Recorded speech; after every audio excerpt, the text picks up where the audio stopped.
Je vous remercie. Nous passons la parole à Monsieur Alexis Corbière pour la France Insoumise et pour une durée de 10 minutes.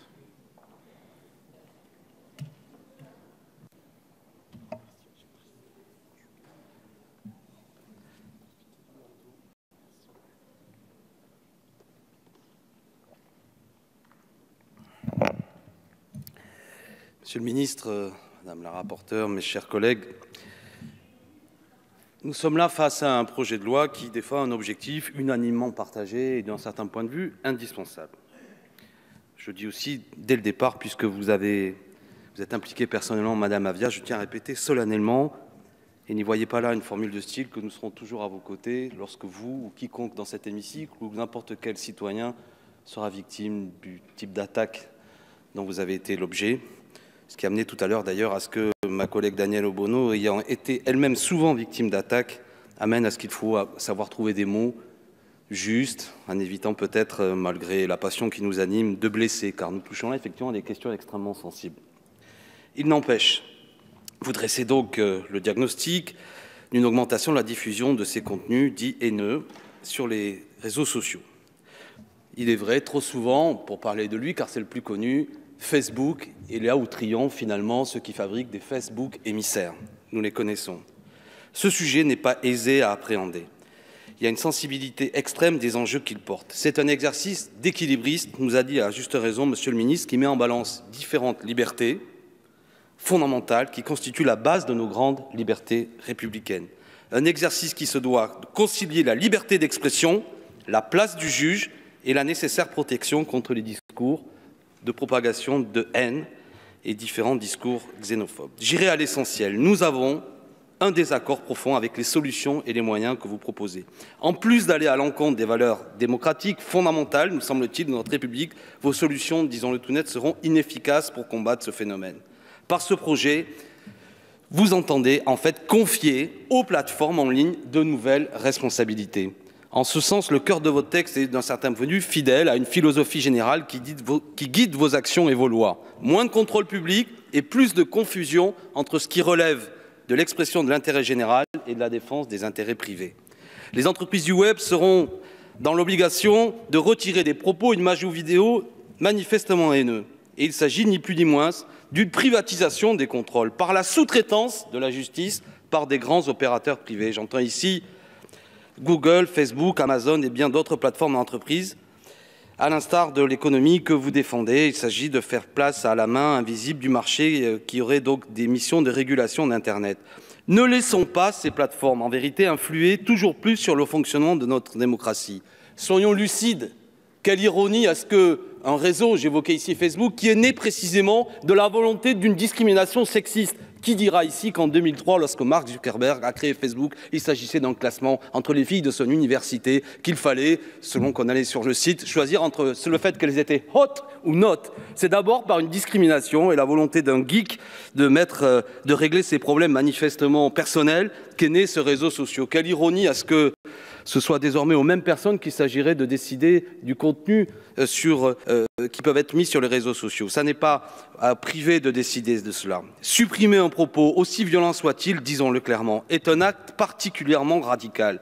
Ce n'est pas nous qui le disons, c'est le Conseil d'État. Dans une démocratie, cette décision très importante doit être la décision de la justice. Elle seule est légitime quand il s'agit de censurer un propos, une analyse, une critique, en donnant le temps de la réflexion et du débat contradictoire. La protection de nos droits fondamentaux repose sur l'équilibre des pouvoirs démocratiques. Vous risquez, avec votre loi, de bousculer la tradition de liberté d'expression tirée de la Déclaration des droits de l'homme et de la loi déjà évoquée du 29 juillet 1881 sur la liberté de la presse. Votre logique met à mal le rôle du juge et toutes les garanties qui l'entourent. Nous refusons pour notre part catégoriquement de confier à une autorité administrative des pouvoirs relevant de l'autorité judiciaire. Cela ne permet pas d'assurer aux parties le respect des principes fondamentaux et d'équité du procès. Nous l'avons vu notamment dans la loi Facebook, déjà vous aviez donné des pouvoirs accrus au CSA, je n'ai pas le temps de développer ici, qui à nos yeux n'est pas une instance suffisamment indépendante pour avoir de telles responsabilités. La raison est connue, en vérité, vous faites le pari de l'économie de moyens au sacrifice d'un contrôle public et rigoureux. J'irai là aussi à l'essentiel. Un juge coûte cher. En recruter pour de nouvelles missions, encore plus. Au 1er juillet 2018, notre pays comptait 8 537 juges, soit 10 pour 100 000 habitants. C'est 2 fois moins que la moyenne européenne et 4 fois moins que l'Allemagne. Les plateformes, elles, ne coûtent rien, mais elles coûtent beaucoup à nos concitoyens et à ceux qui sont attachés à la liberté de pouvoir s'exprimer. Pourtant, la conciliation entre la défense de la liberté d'expression et la nécessaire protection contre les discours haineux existe. Cet équilibre est prévu dans notre Constitution. C'est au pouvoir judiciaire, garant des libertés, de le mettre en place. Revenir sur cette protection, c'est ouvrir les portes à l'arbitraire et à la censure. C'est remettre en cause le pacte républicain lui-même. En plus de piétiner, contourner une institution fondamentale de la République, vous ouvrez la porte à cette censure préalable évoquée par l'oratrice précédente, sur laquelle vous n'aurez finalement assez peu de contrôle. Que feront les opérateurs privés ? Que font-ils en Allemagne, puisqu'une loi similaire, que vous avez mis dans l'introduction et dont vous vous inspirez, a été adoptée? De la censure a priori. Depuis le 1er janvier 2018, la loi allemande, dite NetzDG, souffre d'un bilan mitigé. En application de ce texte, Facebook et Twitter n'ont retiré qu'un nombre marginal de contenus haineux. Et dans 80% des cas en moyenne, les demandes de retrait des contenus ont été rejetées. Ce traitement s'opérera dans des conditions douteuses, les algorithmes étant de l'aveu même des opérateurs incapables de filtrer avec suffisamment de précision des contenus. Ce seront souvent des salariés dans des fermes à clics situées à Madagascar ou en Malaisie qui seront exposés à faire cela, ne comprenant même pas parfois, comment dirais-je, les traditions démocratiques de certains pays. Je fais une parenthèse.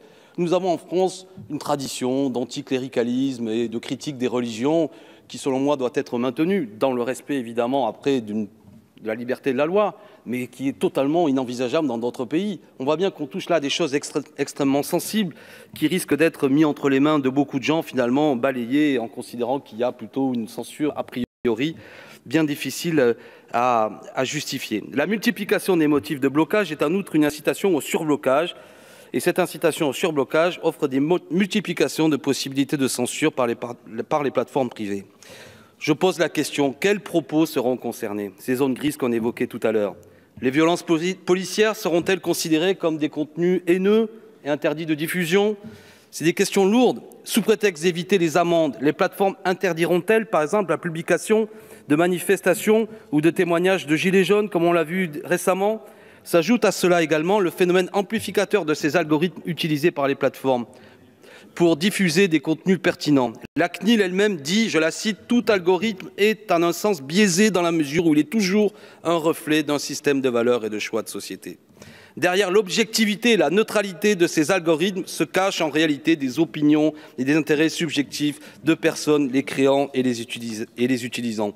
Non, ces algorithmes ne sont pas neutres. Ils ne sont en aucun cas de simples propriétés intellectuelles puisqu'ils ont un impact direct sur le fonctionnement de notre démocratie, sur le comportement des citoyens et sur leur comportement civique. Vous voulez un exemple? Je l'évoquais tout à l'heure. Savez-vous qu'une semaine avant les élections européennes, le réseau WhatsApp a décidé de supprimer la liste de diffusion du groupe de la formation politique Podemos, sans aucune justification, si ce n'est qu'il envoyait de trop amples messages, alors qu'une autre formation politique, en l'occurrence le PSOE, venait de faire la même chose. En Équateur, Rafael Correa, ancien président de la République, a vu sa page Facebook supprimée. Tout simplement supprimé. Et lorsqu'il a demandé à en rouvrir une autre, on lui a répondu qu'on ne pouvait pas réouvrir une page fermée en raison du non-respect des conditions d'utilisation de Facebook qui ne lui ont été jamais données, si ce n'est que le président Correa avait critiqué que l'asile diplomatique de Julian Assange avait été refusé par le président actuel. Vous voyez bien l'influence que ces réseaux peuvent avoir, doivent nous amener à ce que, plus que jamais, c'est la justice et le contrôle véritablement des juges qui doit être mis en place et non certainement pas des pouvoirs nouveaux qui leur sont donnés. Des journalistes, et je pense notamment au site nommé Spacey, avec le journaliste Thomas Huchon qui s'intéresse à Facebook, a démontré qu'il y a des procédés utilisés qui sélectionnent des contenus enclins à produire des réactions pour favoriser les partages de likes, les créations de groupes. Ils ont un impact démesuré sur la vie politique de notre démocratie. Et personne ne contrôle véritablement ces algorithmes. C'est là le sujet de fond. Nous critiquons votre dispositif, mais nous partageons, je l'ai dit, ce constat. Je vais vite, mais nous proposons la création d'une 17e chambre spécialisée dans les affaires numériques, comprenant des juges ad hoc sur le modèle des juges financiers et des chambres sur les délits de presse. De ce fait, nous nous opposons à votre projet de parquet numérique national qui serait une instance sans indépendance vis-à-vis du pouvoir politique, disons-le, mal adapté au traitement des contenus et des contentieux de masse. La transparence des algorithmes doit être établie. Si l'on considère qu'un algorithme est d'intérêt public, sa finalité et ses paramètres doivent être connus de tous, de même que les banques de données qu'ils utilisent. Une autorité compétente doit également avoir accès à son code source, tout en incluant des mécanismes de correction à des biais antidémocratiques. Pour toutes ces raisons, et je le regrette, ce projet de loi n'est pas acceptable en l'état, malgré les objectifs légitimes qu'il poursuit. Je le répète, c'est au pouvoir judiciaire que les choses doivent rester et ne doivent pas être sacrifiées. C'est le seul garant des libertés fondamentales à tous les niveaux de la lutte contre les contenus illicites. La liberté d'expression ne saurait être régie par des opérateurs privés, par des intérêts économiques. Ne confions pas à Facebook les clés de notre liberté d'expression, ni à Google le soin de dicter nos opinions. Je vous remercie. Je vous remercie, Monsieur Corbière.